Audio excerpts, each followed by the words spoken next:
1 फरवरी यानी आज मंगलवार को देश का आम बजट आ रहा है। वहीं इससे पहले प्रधान आर्थिक सलाहकार संजीव सान्याल ने कहा कि वैश्विक मुद्रास्फीति लंबे समय तक परेशानी का सबब रहा, लेकिन इसके बावजूद रोजगार सृजन में सुधार हुआ है। साथ ही कहा कि लॉकडाउन में रोजगार पर बहुत ही बुरा असर पड़ा है।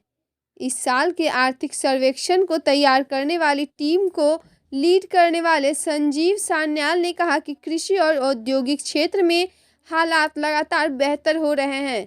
यह कोविड से पहले की स्थिति में आ चुके हैं।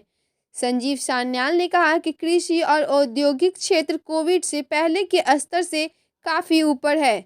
साथ ही कहा कि सेवा क्षेत्र कोविड काल में सबसे ज़्यादा प्रभावित हुआ था, लेकिन स्थितियां पटरी पर आ गई हैं। साथ ही वित्त और लोक प्रशासन में भी हालात सुधरे हैं, लेकिन सिर्फ संपर्क गहन सेवाएं पिछड़ी रही हैं।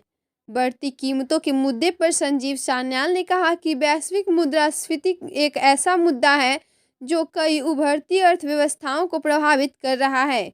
भू राजनीति के कारण तेल की कीमतों को लेकर अनिश्चितता बनी रहती है। इससे तेल की कीमतों में तेज वृद्धि हुई है। सान्याल ने कहा कि आर्थिक सर्वेक्षण में इस बात पर जोर दिया गया है कि अनिश्चितता की दुनिया में आर्थिक नीति कैसे बनाते हैं। सान्याल ने कहा कि कमजोर वर्ग के लिए सुरक्षा घेरा बना रहे, इसीलिए नीति निर्माण पर विशेष ध्यान दिया गया है।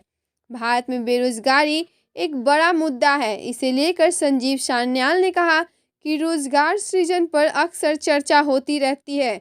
उन्होंने कहा कि कोरोना के कारण लगे पहले लॉकडाउन के दौरान रोजगार पर काफ़ी बुरा असर पड़ा था, हालांकि अब इसमें तेजी से सुधार हो रहा है। सान्याल ने कहा कि रोजगार एक मुश्किल मुद्दा है, क्योंकि भारत में रोजगार के मामले में कई ग्रे शेड हैं। उन्होंने कहा कि गिग इकोनॉमी भी इसकी एक महत्वपूर्ण वजह है।